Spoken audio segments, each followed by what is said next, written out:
चलिए दोस्तों, इस क्लास में हम एक नया चैप्टर चालू करते हैं, वर्गमूल और घनमूल। सबसे पहले हम वर्गमूल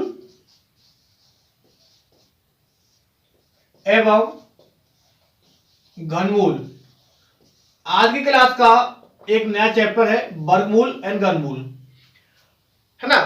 सबसे पहला काम हमारे पास क्या होगा, हम देखेंगे कि वर्गमूल क्या होता है और घनमूल क्या होता है, जिसमें से सबसे पहला पॉइंट हम पढ़ाएंगे सबसे पहले आपको वर्गमूल।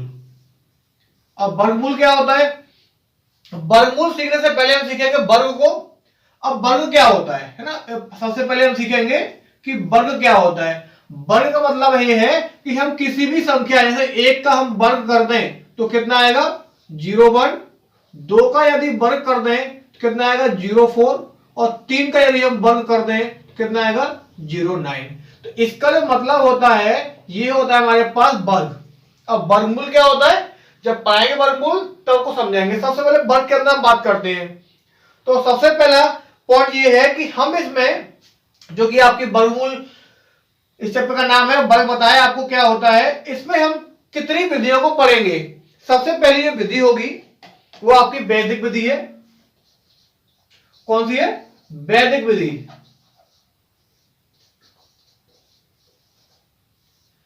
एक सबसे पहली बात यह है कि वैदिक विधि है। दूसरी बात बताएं क्या होगा, शेषफल विधि। ये हमारे पास है शेषफल विधि, और एक हमारे पास है भागफल विधि।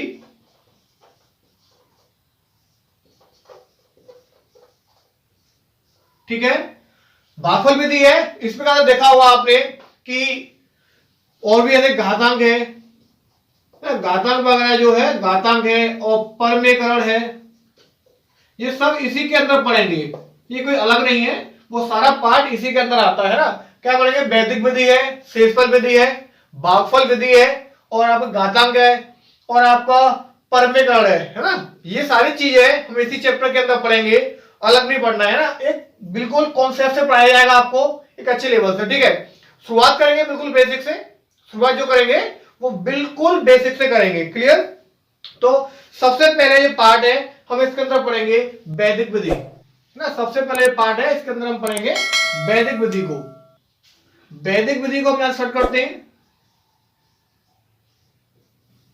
वैदिक विधि, वैदिक विधि के अंदर हम पढ़ेंगे वर्ग निकालना, है ना। क्या पढ़ेंगे हम, वर्ग निकालना, वर्गमूल निकालना पढ़ेंगे इसके अंदर। ठीक है, वर्ग निकालना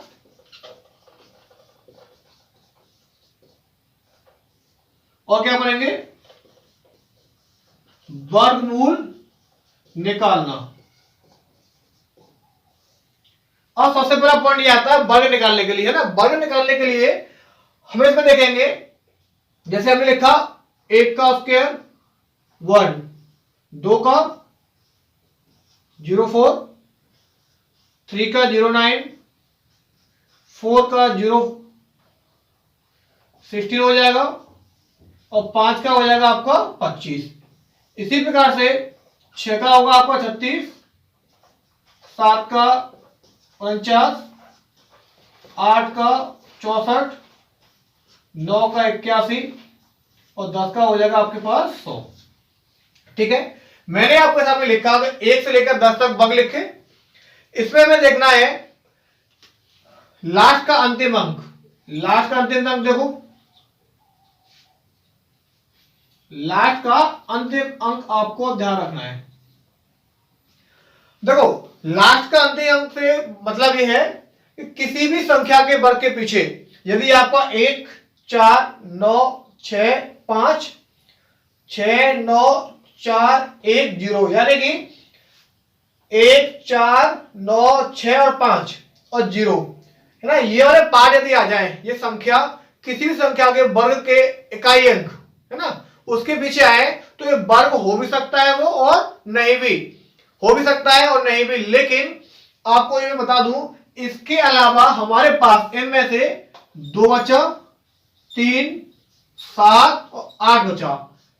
देखो, किसी संख्या के पीछे 2 है नहीं है, 7 नहीं है, 8 सॉरी 7 नहीं है, 8 नहीं है, यानी कि 2 3 7 8 यदि किसी संख्या के वर्ग का इकाई अंक होता है ना, क्या लिखेंगे यहां पे, किसी भी संख्या के वर्ग का इकाई अंक, वर्ग का यूनिट डिजिट इनमें से कोई हो, इनमें से कोई हो तो वह पूर्ण वर्ग संख्या नहीं होगी। ठीक है, कोई भी संख्या हो जिसका उसका वर्ग किया जाए और उसका इकाई अंक आपका 2 3 7 8 होगा, तो वो संख्या कभी भी पूर्ण वर्ग नहीं हो सकती। इधर क्लियर है ना। लेकिन यहाँ पे 1 4 9 6 5 और 0 यदि ये दिया गया है तो पॉसिबिलिटी है कि वर्ग हो भी सकती है और नहीं भी, है ना। इतना आपको क्लियर है। ठीक है, सबसे पहला पॉइंट ये है हमारे पास कि हमें वर्ग निकालना है। तो वर्ग निकालने के लिए हमारे पास 1 से लेकर 60 तक, 1 से लेकर 60 तक हमें वर्ग याद होने चाहिए। क्या है, वर्ग याद होने चाहिए। अब कौन सा, ये तो बहुत क्रिटिकल टास्क दे दिया है। क्रिटिकल टास्क नहीं है, आपको पता है कि 1 से लेकर लगभग 30 तक तो आपको याद होते हैं, है ना। 1 से लेकर 30 तक तो प्रत्येक बच्चे को याद होते हैं ना।